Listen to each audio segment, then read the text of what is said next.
আমি একটা মানুষের ছবি দেখাবো। এই যে মানুষটা দেখতে পাচ্ছেন, এই মানুষটাকে যতটা আমরা সম্ভবত ফেসবুকে দেখি ধর্ম নিয়ে কথা বলতে। খুব ভালো কথা, ধর্ম নিয়ে কথা বলা, নিজেদের ধর্ম প্রচার করা খুবই ভালো কথা। এর বাইরে কোনো কথা হয় না। একটা মানুষকে যদি প্রশ্ন করা হয় যে মানে একজন মানুষ একটা মানুষকে প্রশ্ন করেছিল ধর্ম বড় না কর্ম বড়, তার প্রশ্নের উত্তরটা এরকম মানে ছিল যে কর্ম ধর্মপথে চলে সেই কর্মই একমাত্র বড়। ঠিক আছে, এটা তো খুব ভালো কথা।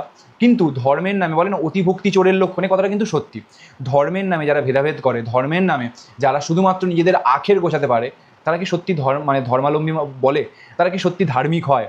এই যে মানুষের ছবি দেখালাম, ইউটিউবে বা ফেসবুকে অনেক ভিডিও হয়েছে যেটা নিয়ে অলরেডি অনেকে ভিডিও বানিয়েছে। আমি দেখেছি ভিডিও বস্তির ছেলে পচা বলে যে চ্যানেলটা আছে, ওতে ভিডিও থেকে শুরু করে সব জায়গায়। 17 তারিখ আই থিঙ্ক, যদি খুব ভুল না করি, 17 তারিখ বিহারে একটা দুর্ঘটনা ঘটেছিল। একটা থার এসে একটা অ্যাক্সিডেন্ট করেছিল, ওখানে বাচ্চা আহত বা নিহত এরকম কিছু হয়েছিল। সেখানে মানুষজন রেগে গিয়ে থারের ভেতরে কোনো কারণে কিছু বাজি বা কিছু ফেলেছিল। সেই জিনিসটা টোটালি একটা আলাদা জিনিস, টোটালি একটা ডিফারেন্ট জিনিস। তার সঙ্গে কোনো, এই যে কদিন আগে সিজেপির যে ককরোচ জনতা পার্টি বা এই যে একটা স্টুডেন্টদের মেনলি প্রোটেস্ট হলো, তার সঙ্গে কোনো লিঙ্ক নেই।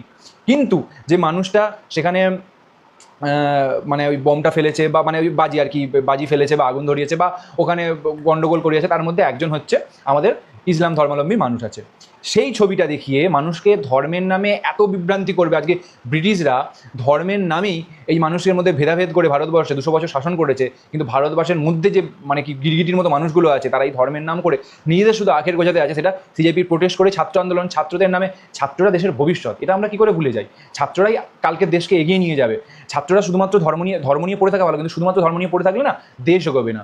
ধর্ম যে যার ব্যক্তিগত বাড়ির ভেতরের জিনিস, ধর্ম কখনো বাইরে বেরোলে হয় না। কর্মটা আলাদা একটা জীবন, প্রফেশনটা একটা আলাদা জীবন। ধর্ম সবারই মানা উচিত, যে যার ব্যক্তিগত ধর্ম অবশ্যই মানবে, কিন্তু ধর্মের নামে যারা যুদ্ধ করবে তাদেরকে কি বলা যায়?